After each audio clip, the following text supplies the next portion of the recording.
Officials are ready. The players are ready. Skypark Podcast. Undisputed number one attraction, the pound for pound superstar. Oui, au basket, il faut penser basket. It's over! Unbelievable! Le prochain invité, c'est Jamil Rouissi. Jamil Rouissi, que vous connaissez forcément parce que c'est le speaker de Paris-Levallois, également de la JSF Nanterre. Il a speaké récemment lors du All-Star Game LNB.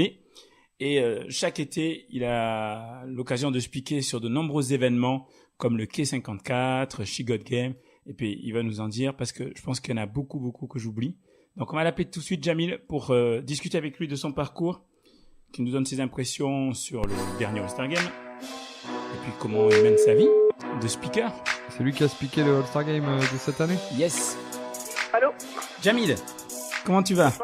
très bien. C'est Ablaï, je suis accompagné de Jordan, le co-animateur. Salut Jamil. Jordan, le vrai ou le faux? Non, le faux. Le vrai faux, on va dire, le vrai faux. Le vrai faux. Bon, Jamil, je te remercie beaucoup d'avoir accepté l'invitation dans notre podcast, le Skypark Podcast. C'est normal, en plus c'est le 9e épisode, donc c'est un bon chiffre pour Tony Parker. ça. Exactement, C'est ça. exactement. Donc Jamil, on va commencer par le commencement et on va aller Ah oui. direct dans le sujet. J'ai appris que tu avais débuté, tu es rentré dans le basket parce que maman t'y avait un petit peu poussé, histoire que tu perdes du poids. Et aujourd'hui, Non, tu te Non, retrouves speaker numéro 1 Non, c'était pas pour perdre du poids, c'était pour grandir. pour grandir. J'avais pas de poids à l'époque. Et c'est après que j'ai vu que je ressemblais plus à un ballon qu'à un basketteur que j'ai arrêté. C'est plus que, c'est le contraire. Mais les gens disent qu'ils font 2 mètres, moi je fais 2 mètres cubes, hein. Chacun fait Ah. son truc, voilà. Mais bon, en tout cas, tu commences en étant un tout petit basketteur, d'après ce que j'ai pu comprendre, et là tu finis. Bon, tu vas me dire, parce que tu es sûrement très modeste, que c'est pas le cas, mais tu es peut-être le speaker numéro 1 de France aujourd'hui. Donc nous, ça nous Ouais. intéressait effectivement de faire ce parcours avec toi et de savoir un petit peu comment ça s'est passé. Est-ce que tu peux nous parler déjà de ton enfance? Où est-ce que tu es né? Où est-ce que tu as grandi? Alors c'est simple, je suis né à Paris 11e. J'ai vécu, peut-être que j'étais prédestiné au basket, hein. J'ai vécu 1 an et demi à Bagnolet, donc à l'époque où il y avait l'Alsace de Bagnolet.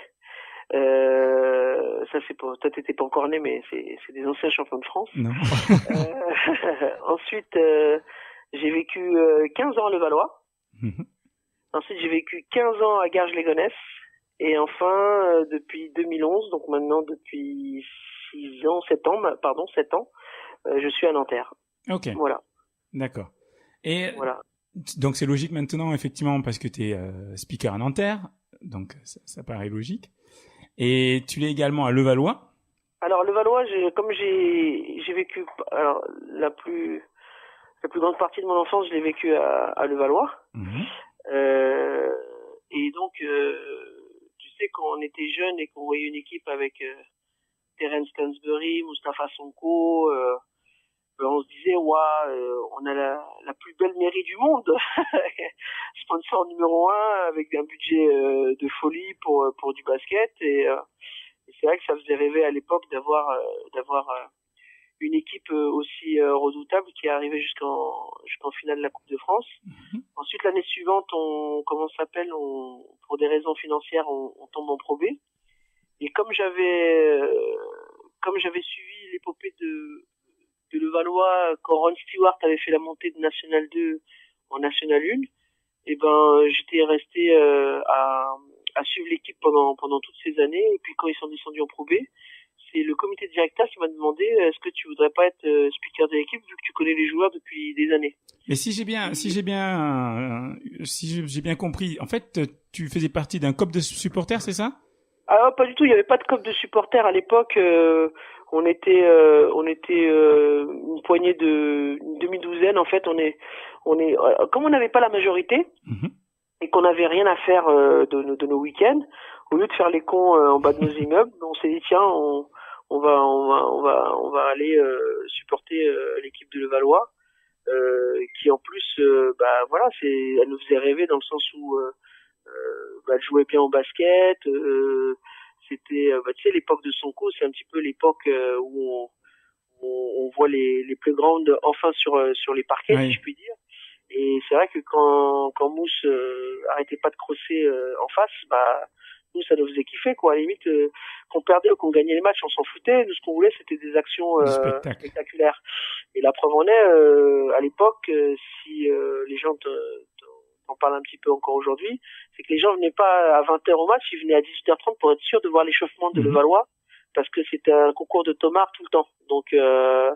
Donc avec Shelton Jones et Terence Stansbury, faut savoir que Terence Stansbury, il est arrivé troisième derrière Dominic Wilkins et Michael Jordan. C'est pas n'importe qui, tu vois. Le fameux dunk de la Statue de la Liberté, c'est lui. Donc voilà, quoi. Et en fait, j'ai eu un bon feeling aussi avec les joueurs de l'époque où pendant que les joueurs allaient en boîte et moi j'avais pas la majorité, ils me laissaient leur lit d'hôtel, quoi. C'est-à-dire que pendant que on allait à Nancy par exemple ou à Montpellier ou n'importe où, je prenais le train, le match se déroulait, les mecs ils allaient en boîte, moi je dormais dans leur chambre, ils revenaient de boîte et je prenais le train après le lendemain matin. D'accord. Voilà, tranquille. Franchement c'était à belle époque. Pas de copines, pas de parents, pas de stress, voilà. Chaque fois que je disais à mes parents, je vais en province, ils me disaient, mais comment tu fais? J'ai dit, ouais, t'inquiète pas, je me débrouille. Non, c'était vraiment tu sais, avec Vincent Mazin, Sacha Ziffa, Mansour Thiam, Frédéric Nkembe, enfin voilà, c'était l'époque des Cardiac Kids, quoi, donc, on rigolait bien, et même c'était l'époque où Levallois avait gagné le trophée du futur, avec Thierry Zig. Oui. Donc voilà, donc c'était une autre époque, c'est-à-dire qu'on rigolait bien, on était avec une poignée d'amis, on se faisait les 400 coups à partir au fin fond de la France et à revenir. Et puis tellement on a fait de déplacements que des fois le club nous demandait gentiment, venez, vous pouvez rentrer avec nous dans le car et tout, revenir avec nous, etc. Donc c'est vraiment là aujourd'hui on pourrait plus le faire, tu vois ce que je veux dire, c'est super. Voilà, on est dans un milieu professionnel, c'est cadré, c'est même les assurances. Je pourrais pas. D'ailleurs, j'ai une anecdote assez sympa. J'étais à Nancy et c'était pendant l'hiver. Il faisait très très froid et Levallois avait très très mal joué à l'époque. Et Jean-Pierre Stavins, qui était le manager général, avait dit à l'équipe, voilà, pour la peine, Jamil n'ira pas avec nous.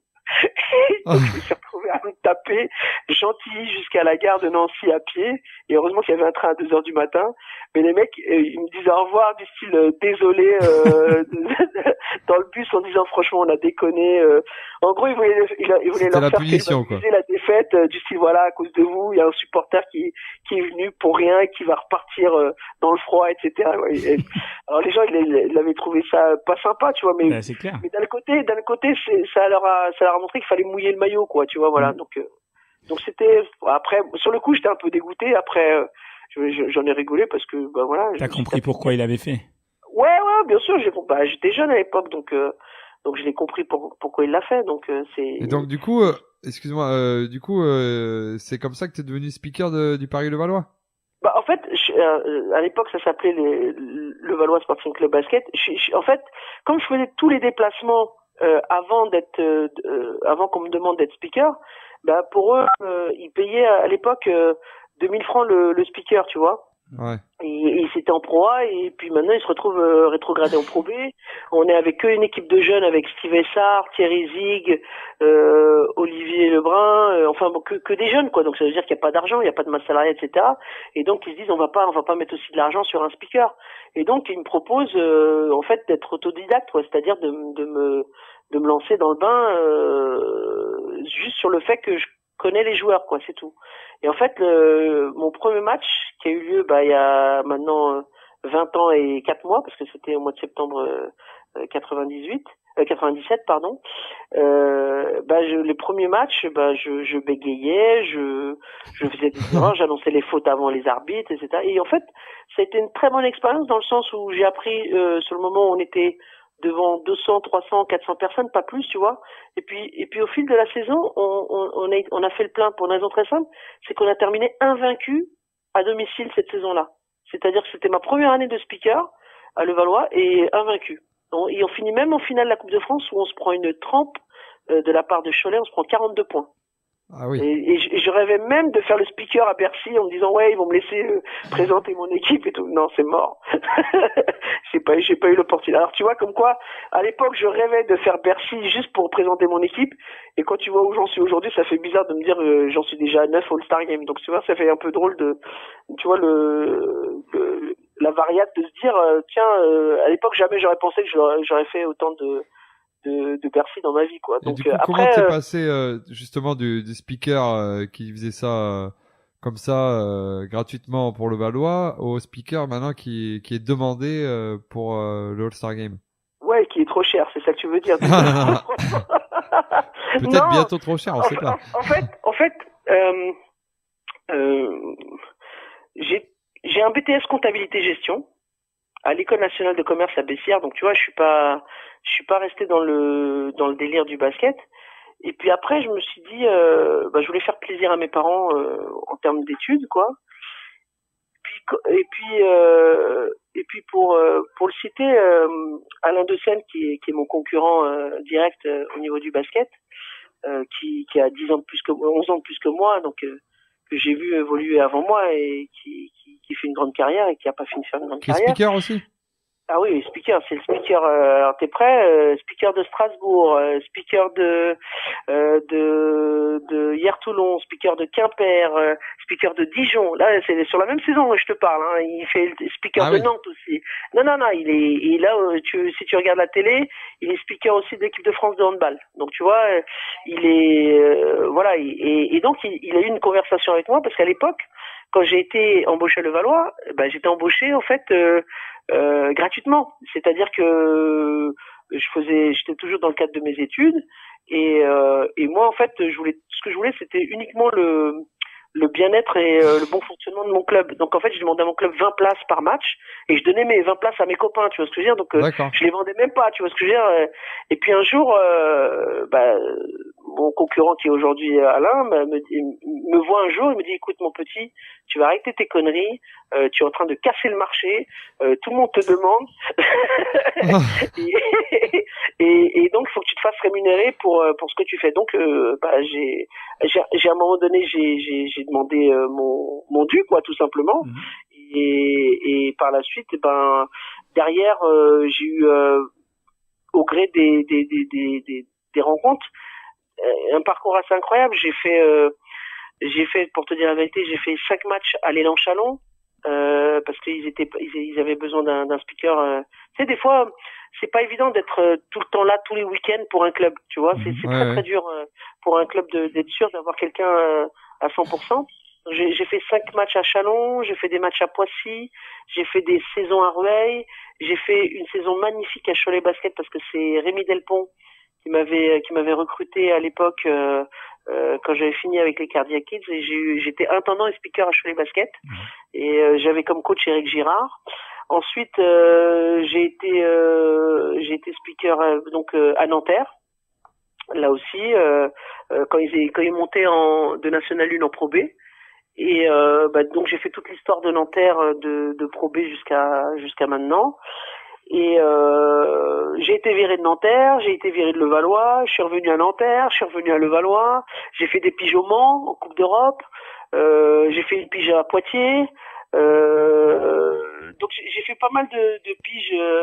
J'en ai fait une il y a pas longtemps, il y a 2 semaines à Villeneuve d'Ascq. Et en fait, voilà, excuse-moi, pour bien comprendre, en fait, tu fais ça, c'est quoi? C'est une passion? C'est quoi? C'est un plus que tu fais à côté de ton boulot? C'est ton boulot? C'est quoi? Au départ, c'est une passion. Et puis quand j'ai vu que j'avais la chance d'être rémunéré sur un match comme l'équivalent de la moitié du salaire de ma mère, j'ai dit ah ouais, quand même, c'est chaud. Donc là je me suis dit je vais me professionnaliser. Et puis il y a 10 ans environ, il y a le statut de l'auto-entrepreneur qui est sorti, tu vois ce que je veux dire. Ouais. Et depuis 10 ans, comment ça s'appelle, je suis professionnel à temps plein sur cette activité. C'est-à-dire que ça se cantonne pas uniquement au basket. Je suis depuis 6 ans le speaker des finales du championnat de France de volleyball masculin et féminin. J'ai fait il y a 3 ans la finale du championnat de France de tennis de table. Et je fais tous les championnats du monde et Jeux internationaux de la jeunesse de l'UNSS. D'accord. Voilà. Et donc du coup en fait c'est devenu maintenant ton métier. Ah, c'est mon métier. D'accord. Et comment ça se passe? C'est toi qui démarches les clubs? C'est toi qui qui essayent de te vendre ou c'est eux qui viennent te voir et qui... Alors, en fait, je suis parti d'un principe très simple, c'est que ayant une vie familiale, donc maritale et des enfants, j'ai pas privilégié comment ça s'appelle, le fait de démarcher les clubs ou quoi que ce soit. Comment ça s'appelle, je suis à Paris, je suis un Parisien et je suis de la région parisienne et il y a beaucoup de basket sur la région parisienne.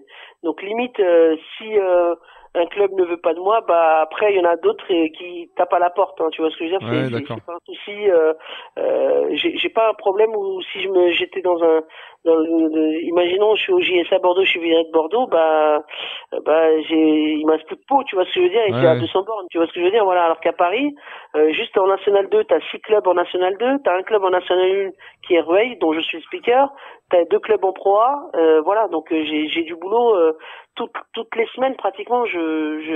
Limite des fois je suis obligé d'avoir des backups pour pouvoir honorer les prestations de chacun. Mais pour répondre à ta question, j'ai toujours privilégié les clubs professionnels, donc en Pro A. Et deuxièmement, les clubs de Levallois et de Nanterre qui ont toujours été au firmament du basketball français depuis une quinzaine d'années maintenant. D'accord. Et du coup, donc vu que c'est pas toi qui démarche là pour le All-Star Game, c'est la Game, FFBB qui t'a contacté. Pour le All-Star Game, c'est une histoire assez sympa. Comme quoi, tout peut venir de la rue en fait.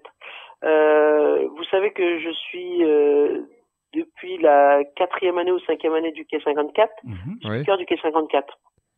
D'ailleurs, j'aurais pu l'être dès la première année, mais j'avais eu un souci avec un équipementier de l'époque et qui avait demandé à Amadoun Sidibi, le fondateur, de pas me prendre. Et donc Amadoun, à un moment donné, au bout de 3 éditions, il en a eu marre, il a tapé du poing sur la table en disant à son équipementier, écoutez, j'en ai marre de votre conflit entre vous et Jamil, mais moi j'ai besoin de Jamil. Donc il m'a imposé au Quai 54. Et du fait que j'ai fait le Quai 54 sur plusieurs années, et c'est lui qui était en charge de la venue de LeBron James au Grand Palais.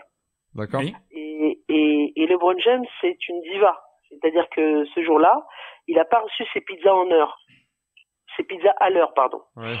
Et donc, comme il a pas reçu ses pizzas, il rentre pas sur le terrain. Ah oui. Et donc s'il rentre pas sur le terrain, qu'est-ce qui se passe? Tu te retrouves avec 2000 personnes qui sont dans les gradins et qui attendent la star. Ouais. Et qu'est-ce qui se passe dans ces cas-là? Il y a 2 solutions. Ou bien t'as un bon DJ et c'est la musique qui comble le vide, ou bien t'as un speaker qui fait le travail, quoi. C'est-à-dire qui anime, tout simplement. Et je me suis retrouvé pendant une demi-heure à parler de l'été des équipes de France de jeunes. Donc U16, U18, U20, féminin et masculin. Et en plus c'était sympa parce que cette année-là c'était très prolifique en termes de titres. Et dans les gradins, il y avait le directeur général de Sport Plus Conseil, qui est l'organisme qui gère le All-Star Game avec la Ligue nationale de basket. Et il est venu me voir à la fin de cet événement et il m'a dit tout simplement, voilà, je t'ai vu œuvrer pendant 20 à 25 minutes sans qu'il y ait de musique, sans qu'il y ait personne, et il m'a dit tu es prêt à faire le All-Star Game. Voilà, c'est comme ça que l'histoire s'est faite, tout simplement.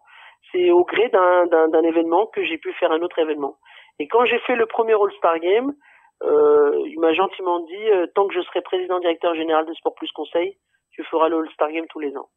Voilà, c'est une belle marque de confiance et de gratitude. Aujourd'hui, j'espère ne pas l'avoir déçu. Pour l'instant, ça se passe bien et ça se passe même très bien. Donc voilà. Donc comme quoi, tu vois, on pense que c'est sur les CV ou sur les on-dit ou quoi que ce soit, mais c'est vraiment sur des petits coups de chance ou des petits détails. Enfin, je sais pas comment on peut l'interpréter, mais il est clair que forcément un bon animateur, c'est quelqu'un qui sait gérer l'imprévu. C'est pas forcément quelqu'un qui sait lire ses textes. Oui. Voilà. Après, moi, j'ai la chance, on va pas se mentir, en termes de speaker, c'est que je suis quelqu'un qui est très cultivé basket. C'est-à-dire, c'est ma passion, c'est mon sport. C'est-à-dire qu'aujourd'hui, le quart de seconde que j'ai par rapport à mes autres concurrents, qui sont obligés de lire leurs feuilles pour connaître le joueur, moi, j'ai juste à regarder le numéro ou la tête du joueur, je connais le joueur. Et ce petit dixième de seconde, tu vois, il est important parce que il montre la fluidité que tu as au niveau de ton débit de parole. C'est plus facile de dire, je sais pas, moi, numéro 20 DJ Stephens que numéro 20, DJ Steve. Voilà, tu vois ce que je sais pas si tu vois ce que je veux dire. C'est plus facile. Je regarde. Même les gens sont un peu étonnés quand je fais le All-Star Game. J'ai pas de feuille sur moi. Tu vois, quand je fais la cérémonie protocolaire, je le fais parce que je connais les joueurs, parce que je connais les titres qu'ils ont gagnés. C'est toute une mécanique de mémoire. En fait, pour être un bon speaker, il y a 3 choses. Faut connaître les règles. Ça, c'est la première, Ouais. c'est le BABA. La deuxième, faut avoir une culture basket. Et la troisième, faut savoir parler français quand même.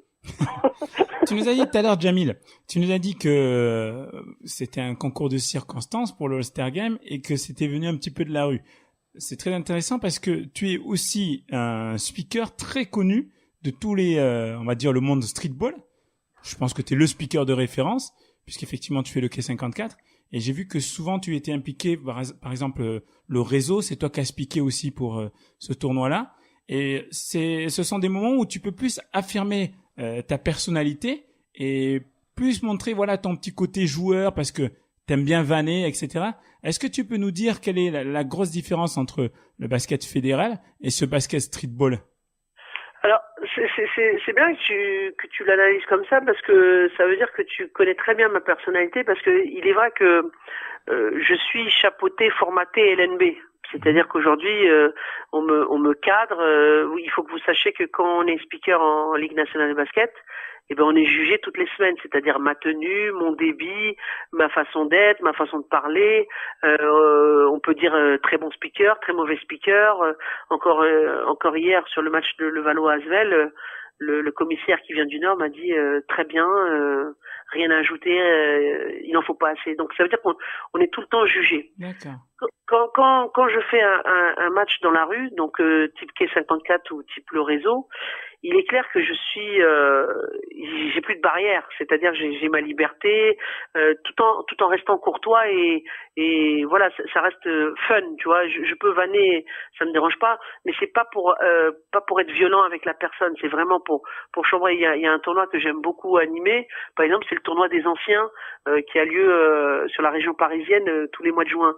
Et je me fais un plaisir de voir des anciens coachs comme Franck Le Goff qui joue pour la sélection de Paris, Macandu Massi qui est un ancien international qui joue aussi pour Paris. Et donc c'est super sympa de pouvoir parler sans qu'il y ait cette épée Damoclès derrière toi en te disant attention, t'es jugé, Oui. t'es noté, Alors oui, c'est vrai. C'est ça aussi la rue, c'est si on peut faire plus de fautes comme qu'on pourrait pas le faire sur le basket fédéral. Alors tu me parlais des différences notables. Elles sont un petit peu comment dire, ça commence à être commun avec la compétition du 3-3. C'est-à-dire qu'aujourd'hui, tu as cet arbitrage qui est un petit peu là pour pas laisser les excès de faute. Donc c'est un petit peu le côté fédéral qui est là. Puis d'un autre côté, la rue, c'est l'expression de pouvoir faire des arabesques, des drives, des crosses comme on peut essayer de le faire, parce que ça n'a pas d'incidence sur le score ou éventuellement sur la compète. Alors que sur la compétition fédérale, tu engages toute une équipe, tu engages des salariés, tu engages. Regardez ce qui se passe à Châlons aujourd'hui, qui est champion de France en titre. Aujourd'hui, les joueurs jouent avec, ils sont timorés, ils ont peur parce que ils ont cette épée Damoclès qui dit que attention, si on continue comme ça, on va descendre en Pro B, on va être la première équipe de l'histoire à descendre en Pro B. Alors, ce que je leur souhaite pas parce qu'on veut pas qu'un champion descende en Pro B, c'est pas cool. Donc, si j'ai envie de dire, la différence notable, c'est que il y a des enjeux économiques sur tout ce qui est fédéral. La preuve en est, regardez aujourd'hui même en National 2 ou National 1 ou National 3, qui est pourtant du basket fédéral, on veut gagner parce qu'il y a des enjeux derrière. Oui. Voilà, tout simplement. Alors que j'ai envie de dire l'enjeu majeur dans la rue, c'est la suprématie, c'est le plaisir, voilà, c'est cette liberté que personne va me stopper ou me contraindre à des règlements, quoi. Parce que D'accord. c'est ça aussi. Mais si on parle plus de ton taf en tant que speaker, tu vas me dire si je me trompe. J'ai le sentiment, pour avoir assisté au K54 plusieurs fois, que ton travail en tant que speaker au K54, il est même plus difficile que ton travail de speaker à Nanterre ou à Levallois. Pourquoi? Oui, Parce vrai. que il faut animer. Bon, on sait que le public du Quai 54, moi j'ai participé à beaucoup d'événements. Honnêtement, j'ai rarement vu un public aussi chaleureux et tu vois, le public attend beaucoup de s'amuser, quoi. Donc, il faut amuser le public. Et puis en même temps, tu speaks avec des Mokobé, avec des Ndijol qui sont quasiment ingérables, qui sont des électrons ultra libres. Donc, non seulement faut animer et le public, gérer Mokobé, Ndijol et gérer le timing. Donc, est-ce que c'est pas plus dur? Qu'est-ce que t'en penses, toi? Bah, en fait, il y a un membre de la Ligue nationale de basket que je connais depuis des années, Arnaud Sauveau, qui m'a dit, tu sais pourquoi on te prend pour les événements Ligue nationale de basket? C'est pour une seule chose, c'est que tu respectes ton conducteur. C'est-à-dire, tu l'as très bien dit, le timing est très important sur le basket fédéral, et c'est aussi pour ça qu'on m'a choisi dans le basket de rue comme le Quai 54, c'est que c'est tellement foufou qu'on pourrait rester jusqu'à 2h ou 3h du matin. S'il n'y avait pas une certaine maîtrise de ce timing, parce que sinon si je les laissais faire à chaque fois, ben t'aurais 20 000 concours de danse avec mon Kobe, Thomas Njijol qui on est d'accord. Et c'est vrai que c'est une problématique. Maintenant, ce qui est intéressant avec le Quai 54, c'est ce mariage assez incroyable de l'art du basket et l'art de la rue, en fait. Et c'est vrai que voir ce public, il n'est pas spectateur, il est acteur, en fait, au Quai 54. Et c'est ça qui est intéressant. Je me suis amusé à faire je suis aussi membre d'une association qui s'appelle Lead by Example, qui scolarise les enfants en Haïti, et on fait un événement tous les ans à Nanterre. Et je me suis amusé à lever une tribune, faire comme le Quai 54, à les faire danser, quoi. Et c'est vrai que c'est sympa de voir une tribune danser, quoi. Et ça, on se dit que il y a qu'au Quai 54 on peut le faire, parce qu'on est dans une dynamique où on peut le faire. Alors que sur le basket fédéral, ben on va dire, attendez monsieur, moi j'ai déjà payé ma place, et en plus on vous me demandez de danser. Voilà, moi je suis spectateur, là, je suis pas là pour... Voilà, après c'est une question de culture. Après, dans ma manière de speaker, au niveau fédéral, je pars toujours du principe que la personne qui vient dans la salle ne connaît pas le basket. Donc moi j'ai plus une envie de montrer les règles et expliquer ce qui se passe sur le terrain pour que la personne comprenne ce qui se passe. Parce que c'est pas évident, nous on connaît le basket, mais imaginez-vous qu'il y a des personnes qui viennent pour la première fois qui ne connaissent pas le basket. Donc ils comprennent pas pourquoi à un moment donné un type il a une faute, il va au lancer franc, une fois il a une faute, il va à la touche. Et voilà, donc il faut expliquer ces règles-là. Et donc même si c'est bizarre que je trouve qu'on a un métier difficile parce que c'est très redondant, il y a toujours 2 points, 3 points, remise en jeu, faute, voilà, le vocabulaire c'est en 30 mots, pas plus, tu vois ce que je veux dire? Et en fait, là où on doit changer la donne, et surtout pour être pérenne, si je puis dire, il faut un style. Il faut que tu imprègnes un style. Et chaque speaker doit avoir un style. Alors il y en a qui copient, tant mieux, il y en a qui copient pas, et il y en a qui ont leur style. Et en fait, chacun son style. Je vous raconte une anecdote. J'ai fait le match à Villeneuve d'Ascq il y a pas longtemps contre Basketland. C'était il y a 3 semaines, juste avant la nouvelle année. Et le speaker en fait était là. Même si j'étais venu pour le remplacer, il s'est libéré finalement. Et ben, je me suis rendu compte, même si j'ai 20 ans de background derrière moi, etc. Et ben, c'est ce speaker-là qu'il faut pour ce public-là. C'est pas moi, forcément. Tu vois ce que je veux dire? C'est-à-dire que c'est pas la peine de partir dans le délire, parce que pour moi, il y a vraiment une identité à la salle pour chaque speaker. Ah, mais alors, excuse-moi, Jamil. Oui?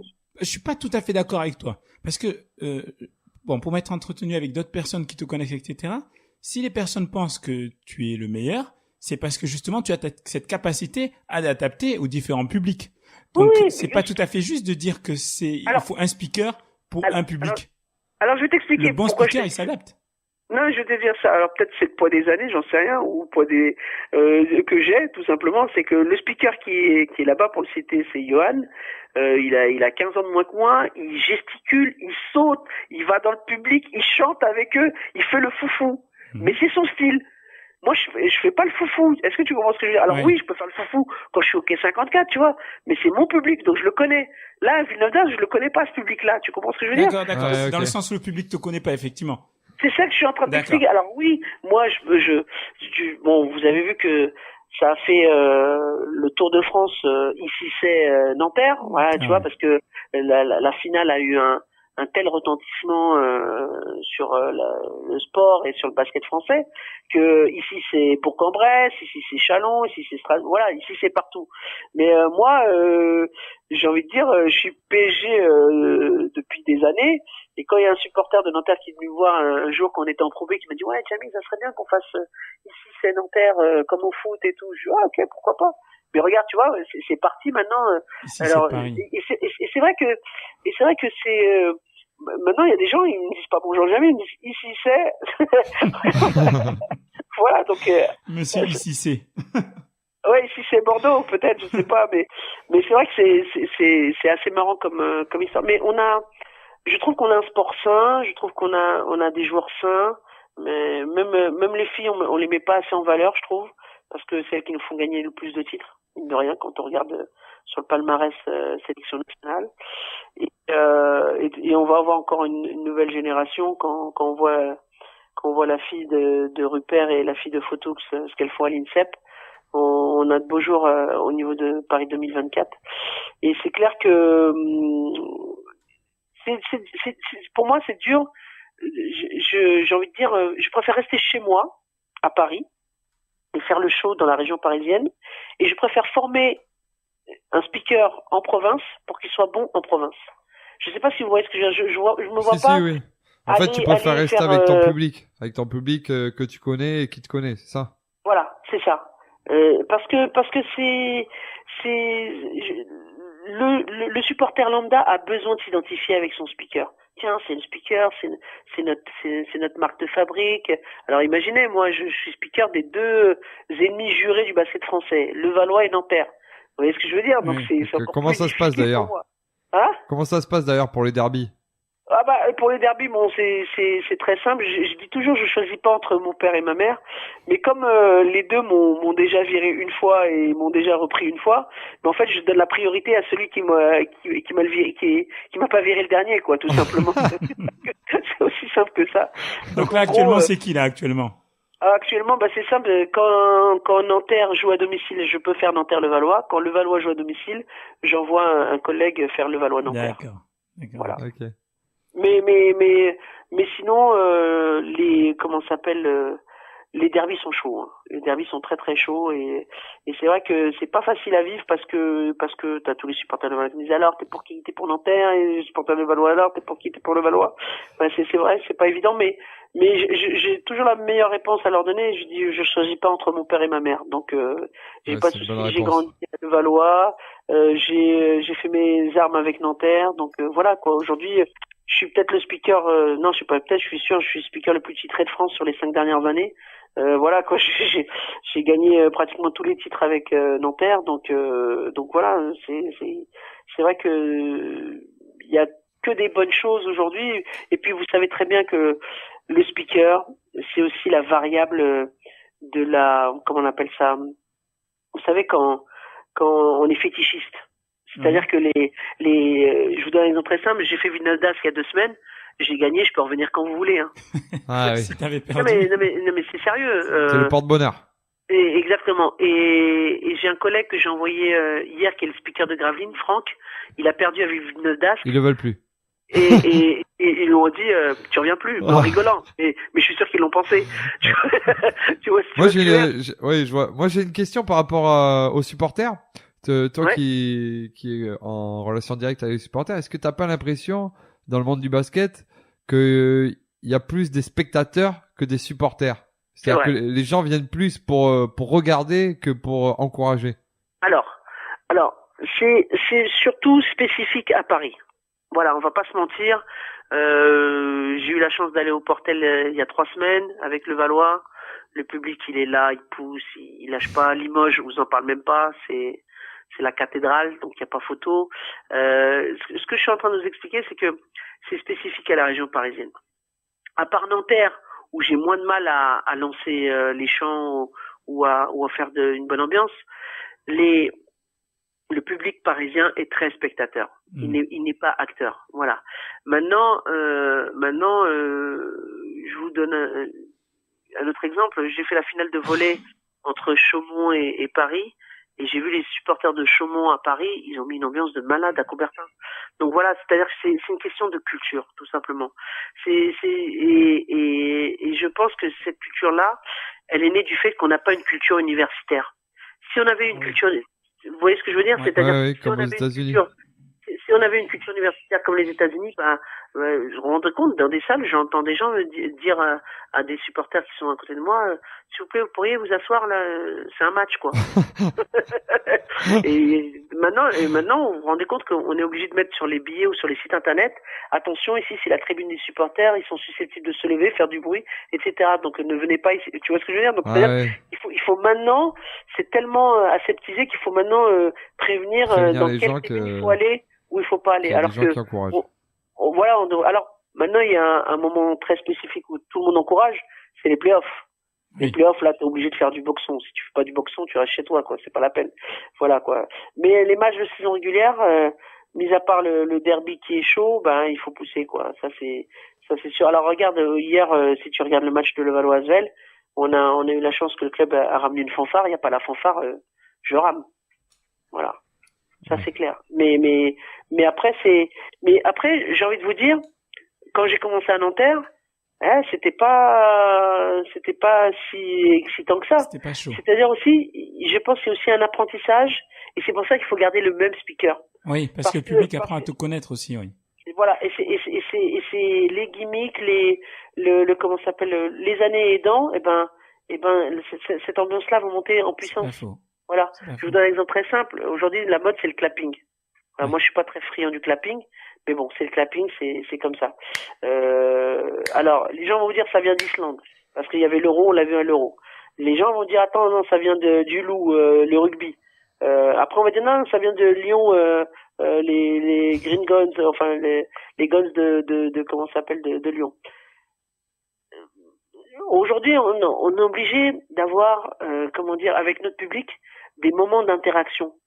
S'il n'y a pas d'échange entre le speaker et le public, il se passera plus rien, en fait. Ouais.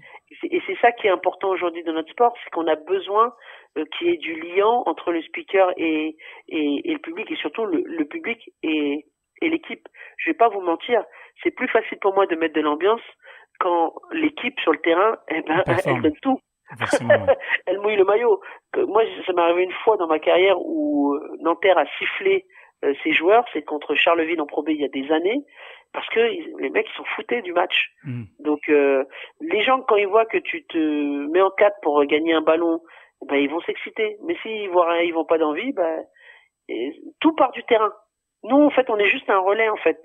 On n'est pas, comment dire.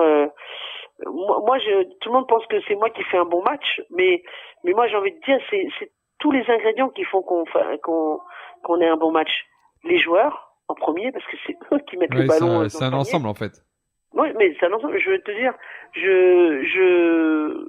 j'honorais la mémoire de Fred Forté il y a pas longtemps parce que j'ai eu la chance de faire une pige incroyable avec lui, grâce à Stéphane Ostrowski. Ils m'ont demandé de venir faire le match 4 de la finale 2015. Je dis mais c'est pas possible, votre speaker il est fou. Non, il est pas là. T'imagines, c'est comme si toi on te disais viens faire la finale du 100 mètres alors que t'es pas convié, tu vois ce que je veux dire, tu viens la faire la finale du 100 mètres, hein, tu vas pas dire non, hein. Mais à Limoges ça met une pression quand même. Ah à Limoges, parce que c'est particulier, tu vois, c'est ce que je te disais tout à l'heure, c'est-à-dire que c'est pas au public de s'adapter au speaker, c'est au speaker de s'adapter au public. Et je savais très bien, surtout avec les Ultra Green qu'il y a là-bas et les Phoenix et tous les clubs de supporters qu'il y a là-bas, il faut pas que le speaker il en fasse trop. Limite, il faut que je sois très discret, tu vois ce que je veux dire. Il faut que je leur laisse la main, parce que ce qu'ils détestent le plus à Limoges, c'est que on leur mette de la musique ou un speaker qui leur parle alors qu'eux ils sont en train de lancer des chants. Voilà. Mais ça s'est super bien passé. Philippe Hervé a été champion de France. Moi, je me suis régalé à commenter ce match et à faire la fête derrière dans le stade où il y avait 15 000 personnes derrière. Voilà, t'imagines, moi j'étais juste remplaçant et je me retrouve champion de France avec Ouais. Limoges. Voilà, On peut en profiter, Jamil, si ça te dérange pas, pour Non. te demander un mot sur Fred Fortet et sur son Oui. décès, malheureusement. Ah ouais, non, ça me dérange pas. D'ailleurs, moi, c'est pour ça que je te dis, je pense que je suis le mec des ennemis. C'est-à-dire que, je vais bien me faire comprendre. Je suis speaker de Nanterre et Levallois. D'accord? Je vous ai pas raconté en début d'émission que la personne qui m'a proposé en premier de faire le speaker, c'est Pierre Séan, c'est celui qui est pas loin de chez vous, dans Portez. à Port-Orthez. Oui, j'étais à l'Eurobasket 97, c'était en Espagne, et j'étais en train de faire le fou dans le COP des supporters. J'avais une voix qui portait, je disais allez les Bleus. Il est venu me voir, il me dit dis-moi mon petit, ça t'intéresserait pas de faire speaker à l'élan Bernay? Je dis monsieur Séan, avec tout le respect que je vous dois, moi je suis quelqu'un qui n'est pas impartial, je suis plutôt partial. Il me dit ok, très bien. 6 mois plus tard, j'étais speaker de Levallois. Il t'a pas rappelé pour t'insulter après? Il m'a envoyé sa fille, Anne, qui est devenue une amie après, qui m'a dit c'est pas sympa ce que t'as fait mon père, il t'a proposé un job et toi tu fais le speaker à Levallois. Donc ça c'est pour l'anecdote avec Pau. Et maintenant avec Limoges, parce que c'est pour ça que je dis que c'est incroyable. Fred Fortet, le fait on a eu la chance de se croiser souvent, et surtout pour une histoire incroyable, parce que il a été très très très imprégné du CSP, outre le fait que moi j'étais super fan de cette fameuse interception parce que c'est celle qui a donné un premier titre européen à un club français, et que j'étais devant ma télé comme tous les Français, et que je me suis excité quand il a fait cette interception sur Tony Kukoc. Et j'ai eu la chance de le rencontrer quand il a essayé de faire remonter le CSP Limoges en National 1, et on était concurrent direct avec Levallois à l'époque pour la montée en Pro B. Donc t'imagines déjà en Pro B. Et je suis à Limoges, et je suis venu une semaine avant, j'étais venu voir ma cousine à Limoges pour autre chose, et on se voit, il me dit tu sais que Jamil, on va gagner à Limoges, on va gagner à Levallois la semaine prochaine.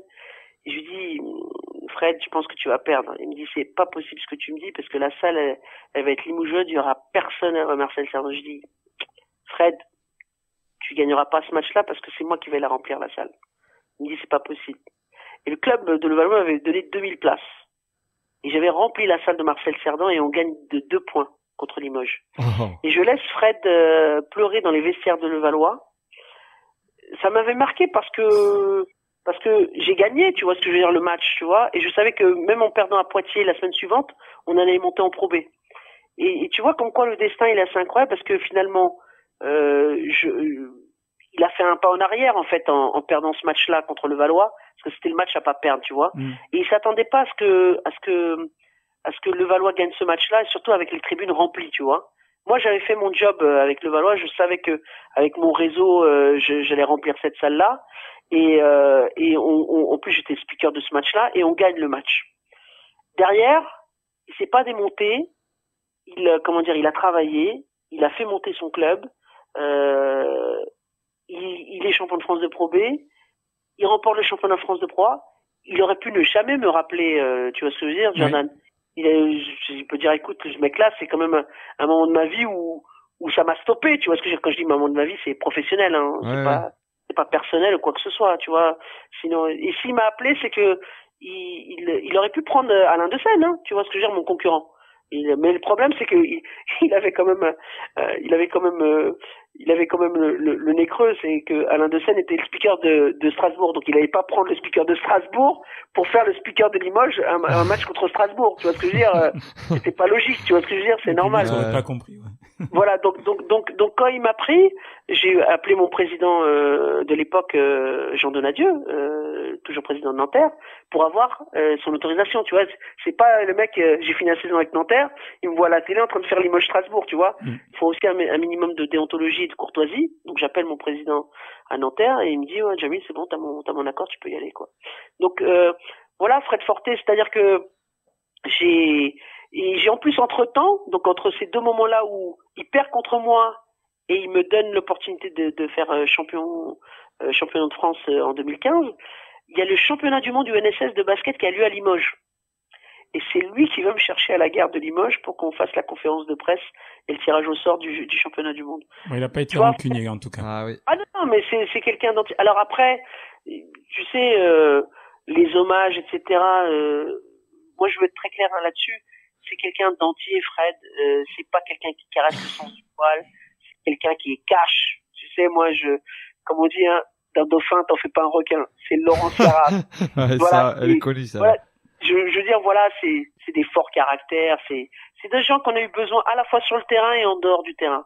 Voilà. Après, c'est vraiment une grande perte parce que il avait plein de projets. Moi, vous savez, peut-être vous n'êtes pas au courant, mais quand il a fait son match de pré-saison à Tremblay en France, entre Antibes et Limoges, il était imprégné aussi de ce que va faire Tremblay pour une nouvelle salle de 10 000 places. Voilà, il avait plein d'idées. Il était aussi approché, il était très ami avec Jean-Pierre Aubry, mon président Levallois aujourd'hui. Donc voilà, c'est quelqu'un qui respirait basket, qui était, et c'est pour ça que je tiens à rendre hommage à toutes les femmes de basketteurs, à toutes les mamans de basketteurs, à toutes les femmes qui sont derrière nous, ma femme la première, parce que faut vraiment nous supporter quand on est barge de ce sport quand même, parce que j'ai vraiment une pensée pour les femmes de sa vie, que ce soit ses filles ou sa femme, ou tu vois ce que je veux dire, c'est Oui, oui. voilà, c'est Abla, vraiment, il voit très bien. Hein. Il peut remercier sa femme aussi. c'est ça. Non mais voilà, c'est vrai, c'est pas évident parce que on est tellement imprégné par notre sport que des fois on en oublie l'essentiel, et l'essentiel c'est quand même la vie, quoi. Donc quand vous entendez Fréjus Zerbo dire que il en était malade, on se pose des questions, c'est-à-dire que tu sais, quand on est dans le stress, tout le temps dans le stress, qu'on n'est pas rassasié, qu'on a envie de bien faire, qu'on a envie de comment ça s'appelle, de prouver. Et puis, alors, c'est pas à vous que je vais raconter, l'animosité Limoges-Pau, c'est waouh, entre eux, c'est pas possible. Et pourtant, j'ai du respect pour Didier Gadou et Fred Forté, hein, c'est vraiment, voilà quoi, mais ils alimentaient ça très bien à l'époque, tu vois ce que je veux dire, c'était vraiment vraiment exacerbé, et c'est clair qu'aujourd'hui ça va beaucoup manquer parce que je revenais du Maroc cet été, et je suis passé à Limoges parce que je voulais voir Mam Jeité qui venait juste d'être papa. Donc je passe à un entraînement et je vois l'équipe. Donc moi je suis le premier à voir l'équipe, tu vois, parce qu'elle est je reviens fin du mois d'août. Et je dis, purée, elle est bien, votre équipe, elles sont bons, il y a un bon état d'esprit, ça se passe bien. Et puis Olivier Bourguin, il a vraiment allégé la soupape qu'avait Fred, en fait. Je sais pas si vous comprenez ce que je veux dire, mais il est vraiment venu le soutenir pour cette nouvelle aventure, quoi. Alors, ce qui est incroyable dans cette histoire, c'est que ça fait des années que Fred a demandé à Olivier de venir, et puis l'année où il vient, il part, quoi. Donc, Ouais. c'est assez peut-être un bizarre. signe. Mais bon, c'est la vie, c'est comme ça. Moi, j'avais une autre petite question. Je passe du coq à l'âne, mais en tant que speaker, est-ce que tu donnes des surnoms aux joueurs? Alors, en fait, c'est ce que je t'expliquais au début de l'émission, c'est-à-dire que c'est le style. Moi, j'avais un style, c'est que dès ma première année, j'avais donné un surnom à chaque joueur. Vinny Bang Bang Mazing, Sacha le checker Gifa, Mansour Monetiam, Olivier Big O Lebrun, Steve Speedy Essar, enfin voilà. Et en fait, Jérémy X, Enzeli. alors Jérémy X, voilà, X c'est moi, et Enzeli. Alors, pour qu'on soit bien clair, c'est pas moi qui donnais tous les surnoms qu'ont tous les joueurs, c'est-à-dire qu'il y en a certains que j'ai inventés, et il y en a d'autres que eux m'ont demandé de donner. Après, je pars du principe que trop de surnoms tue le surnom, c'est-à-dire que je n'ai pas 10 joueurs avec 10 surnoms. Ouais. Vous voyez ce que je veux dire? À Nanterre ou à Levallois, j'en ai pas. En fait, moi j'ai une mécanique qui est très simple. J'ai 3-4 surnoms, pas plus par équipe. J'ai un joueur où j'ai une voix rauque. Voilà, un joueur, un seul. Voilà. J'ai mis X Enzeli. Voilà. C'est pas la peine. Alors cette année, c'est Baptiste Chouafé. Voilà, c'est tout. C'est les joueurs qui dégagent de la puissance, en fait, c'est ça? Voilà. Un peu comme Big voilà. Ben Wallace à Détroit, quoi, à l'époque. Voilà, oui, exactement. J'ai envie de, c'est comme ça, c'est le style que j'ai envie de donner à chaque joueur. Après, c'est sympa parce que il y en a qui sont restés, tu vois. Michael Unstoppable Riley, Beaucoup de gens aiment bien ce surnom-là, tu vois, où là, Aiko Dry Punkt Shafartik, voilà, le 3 lui va si bien, il est né un 3 janvier, il gagne le concours de 3 points 3 fois, Ouais. il adore le 3, lui. Donc, et puis moi, ma première langue, c'était allemand. Donc c'est pour ça que je l'appelle Dry Punkt, tout simplement. Dreipunkt. Qui veut dire 3 points pour ceux qui ne parlent pas. C'est ça pour les Allemands, pour les non-initiés en allemand. Alors, Jamil, je suis désolé. Je vais accélérer un tout petit peu parce que sinon on va être à court de temps. Mais Oui. je voulais pas qu'on te laisse sans que tu nous parles de tes impressions lors de ce dernier All-Star Game. Et qu'est-ce qu'on dit quand on speak un fou comme DJ Stephens qui passe par-dessus Weiss, qui nous fait des moulins bras dans le cercle. Raconte-nous un petit peu tes impressions de ce All-Star et je pense que c'était le plus spectaculaire en tout cas que moi que j'ai vu, clairement. Alors, pour continuer sur la route de mes vacances, en revenant de Limoges, je suis parti au Mans. Parce que je faisais le premier match de préparation du Mans. J'avais le président du SM Le Mans qui m'avait demandé de faire le speaker pour Le Mans Blois. Et je me retrouve dans la salle, une petite salle de 800 places ou 1000 places à peine, et je vois le phénomène DJ Stephens pour la première fois de ma vie, en fait. Ah ouais, d'accord, tu le connais. Ah, en vrai, ok, d'accord, en vrai. Voilà, donc c'est pour ça que je vous explique, pour pas que vous pensiez que j'étais étonné de le voir en vrai, etc. En fait, moi, je le vois en premier, dès le début de la saison. C'est le premier match de préparation du Mans. C'est fin août, comme je vous l'expliquais, je reviens du Maroc, je passe à Limoges, voir Mam Jaïté, et derrière, j'enchaîne sur Le Mans où je vois Le Mans Blois. Et là, je vois une action extraordinaire.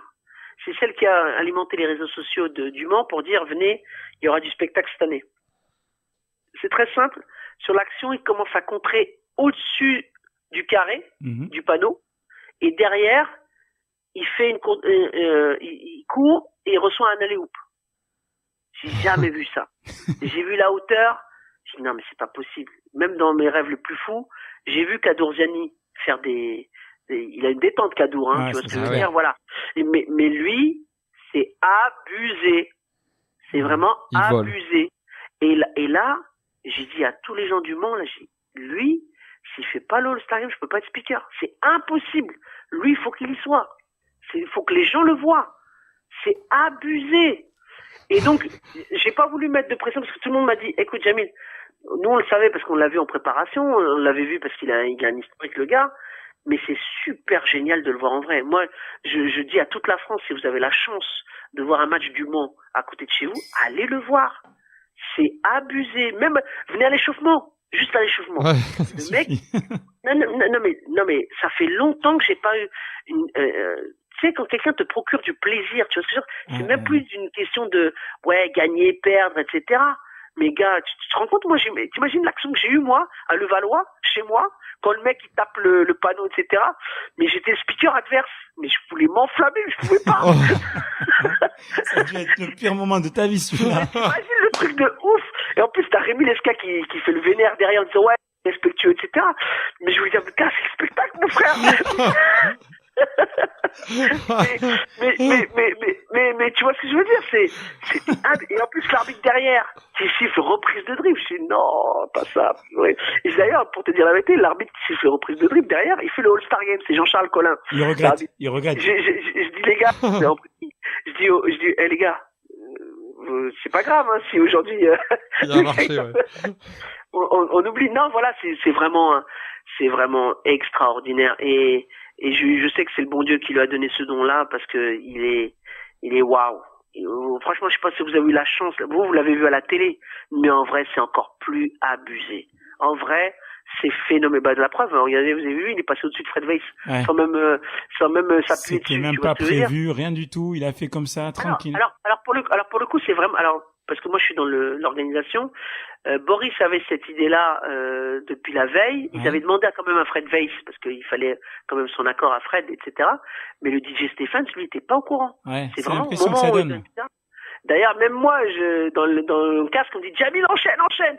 Et puis je me dis, franchement, on peut pas, après, je dis, c'est quand même, j'ai Boris Diaw, le capitaine de l'équipe de France en face de moi, tu vois. Ouais. Si je commence à se dire non au capitaine de l'équipe de France, qui en plus de surcroît est joueur dans mon club de basket, tu veux qu'il m'enchaîne pendant toute l'année, tu vois ce que je veux dire. Donc à un moment donné, à un moment donné, faut enchaîner parce que vous avez vu que c'était un petit peu de l'impromptu ce truc-là. C'est vraiment, voilà. On a vu à la télé que DJ Stephens, il a pas l'air de bien comprendre ce que Boris lui demande, tu vois. Et après, ça se voit très bien. dit, ok, ça y est. Ouais. Non, mais c'était un des meilleurs moments du All-Star en plus, tu vois. C'est un des meilleurs moments du All-Star, mais tu veux que je te dise la vérité, ce dont je suis plus fier, c'est que on a vu quand même deux jeunes qu'on mettait pas une pièce dessus, c'est Kevin Harley et Sylvain Francisco. Et je pense que si DJ Stephens n'avait pas été là, Ouais. est-ce que tu vois ce que je veux dire? Francisco, ouais, le petit Francisco, lui m'a impressionné aussi. Si Et de tu Levallois enlèves DJ Stephens du concours, ben tu te dis les deux autres sont pas ridicules. Ouais, Hein. non, loin de là. Mais Francisco, Non, il est mais- tout jeune en plus. Il a quel âge déjà? 20 ans. Il a 20 ans. C'est fou ça. Il a 20 et Kevin Harley, toi tu le vois pas, il sort de Pro B. Les gars, vous imaginez le gars, la veille on l'appelle pour lui dire tu fais le concours de dunk. Hein. Ouais, C'est pas il y a 3 semaines ou il y a un mois, etc. Hein. c'est clair. C'est la veille. Hein. Ah ouais, Donc, c'était chapeau- vraiment spectaculaire. Chapeau dans le mental, et c'était un des plus beaux concours de dunk que j'ai vu avec celui de Cadorzani. Franchement, voilà, c'est un des plus beaux. Pour moi, le plus beau concours de dunk de ma vie, c'est N1 Mixtape Tour contre Slam Nation. Je vous invite à aller sur Hélicoptère internet. On va aller Hélicoptère sur YouTube. C'est pas Pardon Hélicoptère qui le met le dunk?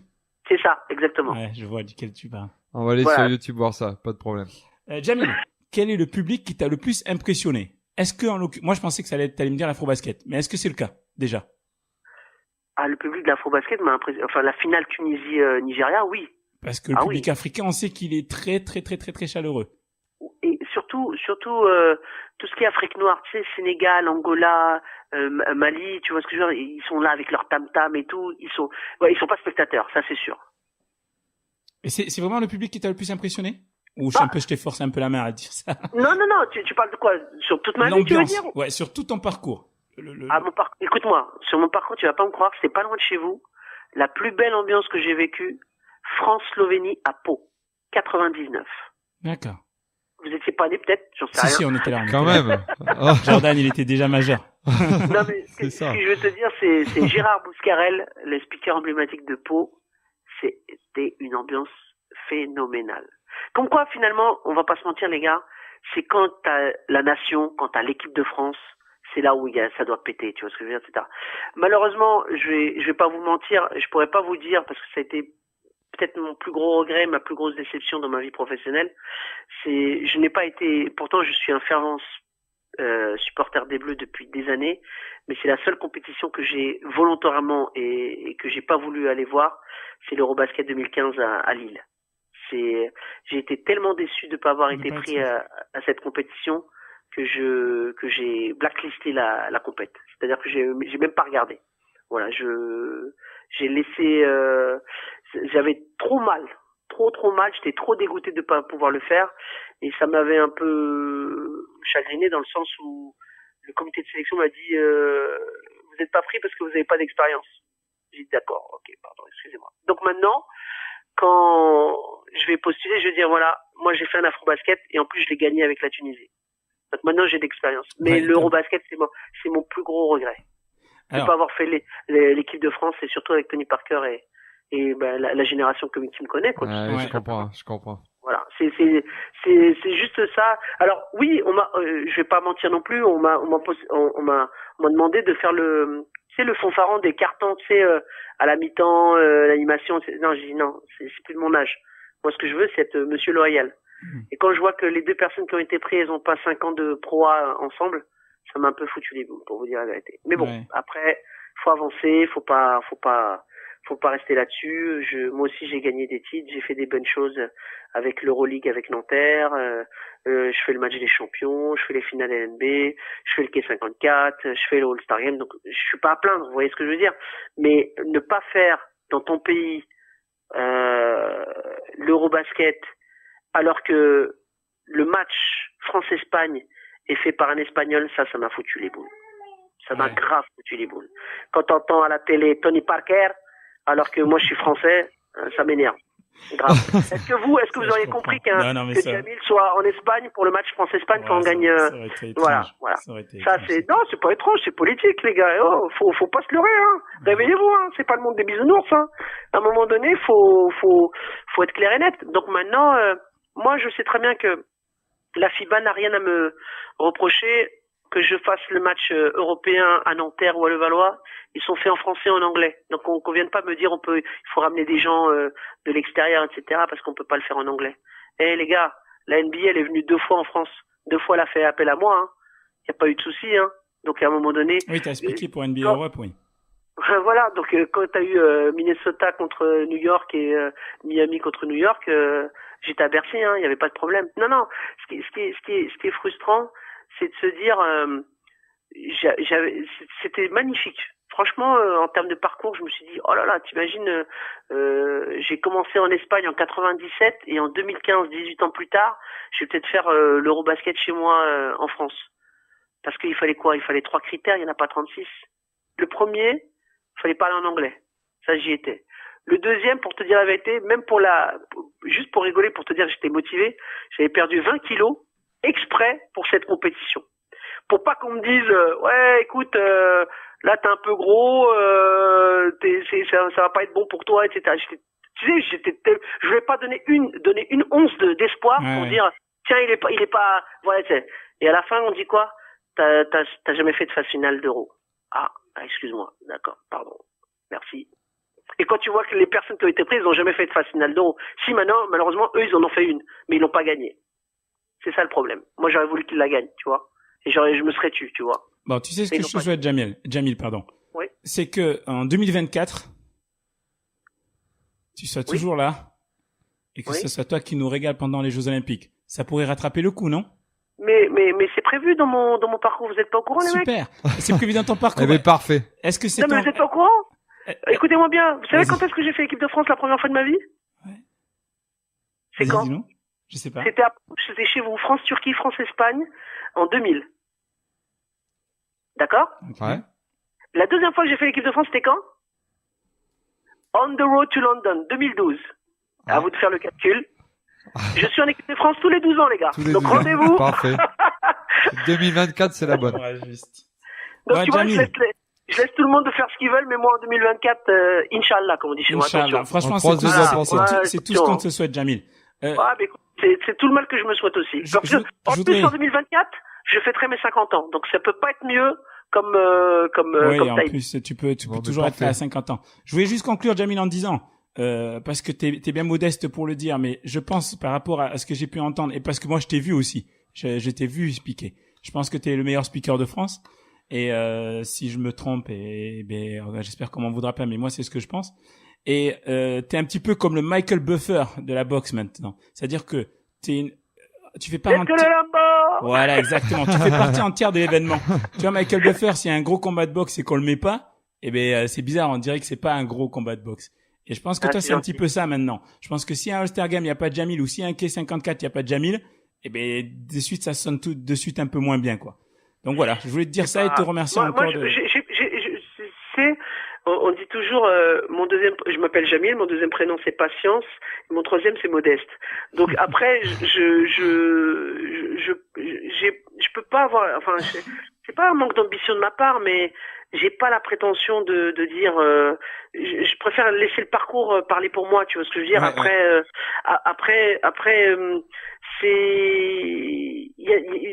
je peux vous dire la vérité, il y a une nouvelle génération qui arrive et qui est très forte. C'est juste que vous n'êtes pas au courant, mais ça va venir et parce que moi j'ai toujours dit à mes collègues speakers quand je suis rentré dans ce métier-là, je savais très bien qu'un jour ça allait s'arrêter et je préfère 1000 fois que je m'arrête plutôt qu'on m'arrête. Ouais. Vous voyez ce que je veux dire? Ouais. Donc moi aussi j'ai pas envie de faire l'année de trop. Moi aussi mais ce que je fais me plaît, tu vois, et je sens à travers le regard des gens, à travers c'est incroyable de voir la gentillesse des gens quand ils viennent te voir à la fin de match en disant oh là là, vous m'avez fait passer une super soirée. Tu peux pas savoir comment ça vaut tous les mots du monde, et à chaque fois je dis tu peux pas en parler à mon président? Pour une augmentation. Non, mais c'est vrai que c'est super. Moi, je passe de très bons moments à Levallois, à Rueil, à Nanterre et dans toutes les salles que je fais. Regarde, j'ai même pas regardé encore parce que je suis pas quelqu'un qui est très réseaux sociaux, mais apparemment mon club de Nanterre, j'ai fait un All-Star Game avec les petits de la JSF Academy ce week-end. J'étais, comment t'expliquer? J'avais un dilemme. Soit je devais aller à Limoges et faire un aller-retour très express, mais j'avais le match de Rueil. Et en plein milieu d'après-midi, je m'étais engagé pour pour faire le All-Star Game des gamins du camp de basket des vacances scolaires de la GSF Academy. Oui. Je me suis dit qu'est-ce qu'il aurait voulu Fred, tu vois, je me suis posé cette question, j'ai dit va faire plaisir aux gamins parce que c'est la vie, il faut continuer et moi j'étais là par la pensée, tu vois, même si j'étais pas à Limoges, mais le fait de faire ce truc là, c'est ce qu'il aurait toujours voulu que je fasse, c'est-à-dire faire plaisir aux gamins, faire du basket. Et il y a l'assistant coach de Chalon qui a été champion de France l'année dernière, qui m'a vu à la sortie de Levallois, me fait c'est super la vidéo que t'as fait avec les gamins. Je sais même pas ce qui s'est passé, tu vois. Donc tu vois comme quoi je peux vous dire une chose, la vie elle est courte. Les gens, j'ai pas le temps de comment ça s'appelle, de m'énerver ou de faire la gueule. Moi je sais pas si on s'est déjà vu en face à face, j'ai toujours le sourire, j'ai envie de vivre, j'ai envie d'être heureux tout le temps, tu vois ce que je veux dire. Il faut rigoler parce que c'est pas facile en ce moment, tu vois ce que je veux dire. C'est très très dur et pour l'anecdote, tu vas rigoler, mais j'ai un peu chialé hier parce que ma chanteuse préférée elle est décédée, ça m'a énervé hier. France Gall, c'était ma chanteuse préférée, tu vois.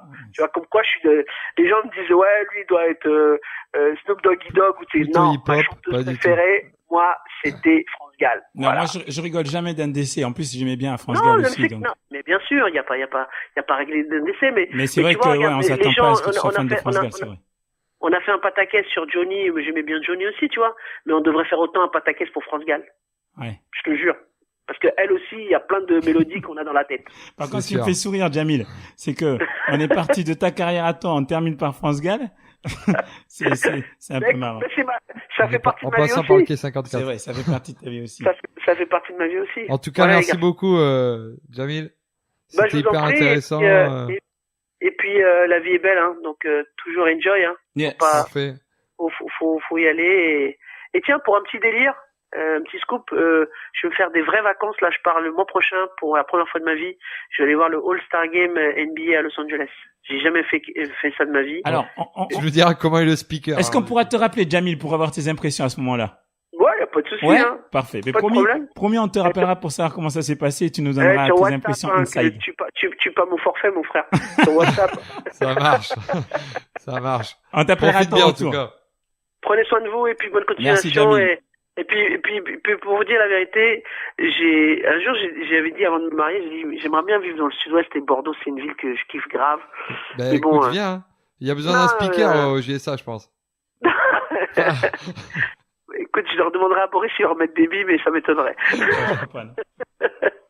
Sur ce, passez une bonne soirée, bonne continuation à votre podcast et puis en 2024 alors. Yes. Ça marche. Merci beaucoup, Jamil. Ciao. Bonne soirée, ciao. Jamil Rouissi, le numéro 1 des speakers français. Un vrai speaker. T'as vu tout ce qu'il fait quand même? Afro-basket, All-Star Game LNB, Quai 54, à Levallois, à Nanterre, il est partout, Jamil. Il dit qu'il y a une nouvelle génération qui arrive, mais il est pas prêt de laisser la place, j'ai l'impression, quand même. Et moi, je voudrais juste remercier Pierre Salzman, qui est le speaker du tournoi Quartier Ouest de Caen, qui m'a donné quelques informations sur Jamil. Et Pierre, c'est un excellent speaker aussi. Et peut-être que quand Jamil parlait de la relève, il parlait notamment de lui.